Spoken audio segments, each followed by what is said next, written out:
finger firmly in place. Dawn was better with a gun than she was with a knife. Aiming for the top windows of the club, she took a single breath right as she squeezed the trigger. Bullseye. The window shattered, people screamed and ran, but she kept shooting. Main chick versus side bitch. Chapter 31. Dawn. Dawn Powell parked a block away from the club like she always did on the nights that Orlando had to work. She knew the rules. He already told her that he didn't want her in the club bothering him when he was working. But tonight, she didn't feel like playing the role of a car lurker. Instead, she got out of the car, dressed good enough to kill a room full of supermodels. She was beautiful, long legs, flowing black hair, and a perfect size 9, but the baby made her feel like her dress was a size too tight. Dawn wasn't that pregnant, just a mere 6 weeks, but to her it felt more like 6 months. Nevertheless, she walked down to the club, her eyes on the line wrapped around the building. She used to stand in that line, waiting to get in and gawking at the people who skipped the line, but now she was one of the skippers. It was an easy perk obtained from fucking the club photographer. Getting to the door, Dawn smiled at the security guards, thinking they would return the favor, but instead their faces were hard as stone. Damn, y'all, what's wrong? Somebody steal y'all, girl? She laughed, making a joke like usual, but tonight they didn't laugh back. They only looked at each other, silently trying to figure out who was going to carry out the order that Orlando gave them at the beginning of the night. One guy spoke up, his belly poking out way past his chest on his tall frame. Yo, Don, we can't let you in, baby. What? Yeah, we got orders. Orders? Yeah, we can't let nobody skip no more, so you gotta get in line.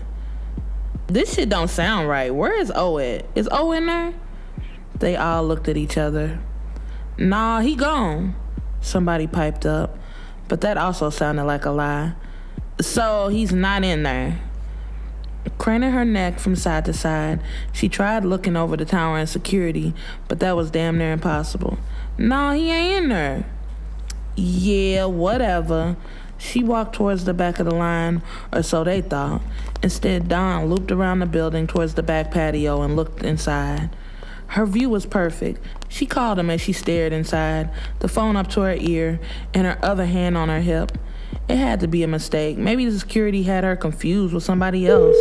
But as his phone rang, Dawn watched as the man she loved looked at his cell phone and sent her the voicemail. Not once, but twice. She was ready to scream when she saw a woman walking towards the booth. She could tell by the body language that the chick was flirting. That's why you don't want me in there. Yo dog ass. Dawn stomped away, her feet moving as fast as her thoughts. Making it around the corner to an open lot, she saw his car tucked back into his usual parking spot. Do it. A part of her was directing her thoughts, but before her good side could stop it, her hand was already digging inside her purse, pulling out a retractable knife. The blade came out with a touch of a button, and before Dawn could stop herself, she was pushing the knife into Orlando's tires. So you want to play games with me, huh? Just a few slashes. All of the air leaked out of O's tires in seconds. I'm carrying your baby and this how you treat me? The blade was back down, but Dawn was only getting started. She walked to her car, counting all the things she had done for Orlando, sending him messages while he was in jail, getting him set up with a place when he got out of prison, and of course, giving him every hole on her body for his sexual pleasure. And this is the thanks I get?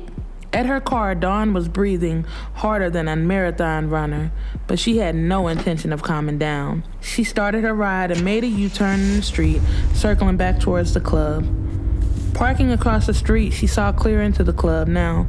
Orlando was there near the front talking to some chick. Her arm on his and the smile on her face made Dawn almost vomit.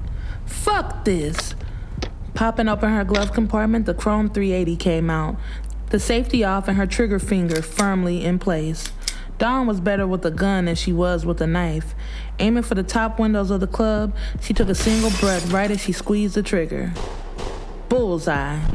The window shattered, people screamed and ran, but she kept shooting, one window after another, until she saw Orlando was no longer in deep conversation. She wasn't sure where he went, but there was people everywhere. Throwing her gun on her passenger seat, she took off with everyone else, but unlike them, Dawn wasn't afraid. Guns didn't scare her, and neither did the thought of anyone seeing. What terrified her the most was losing Orlando, her man, and the father of her child. "We about to have a family and you do this?" She shook her head as she drove. "Well, it's my choice and I'm not getting an abortion," she said to no one but the inside of her car. It was the rehearsed speech of what she was going to tell Orlando tonight, to reason with him about the unborn seed growing in her stomach. Now, after what she saw, there was no reasoning. It was her choice, and she was keeping this baby, and she would have Orlando all to herself, even if that meant she would have to slash a few more tires and empty a few more clips of hot lead from her gun. Either way, he would be hers. That was a promise and a threat, all rolled into one.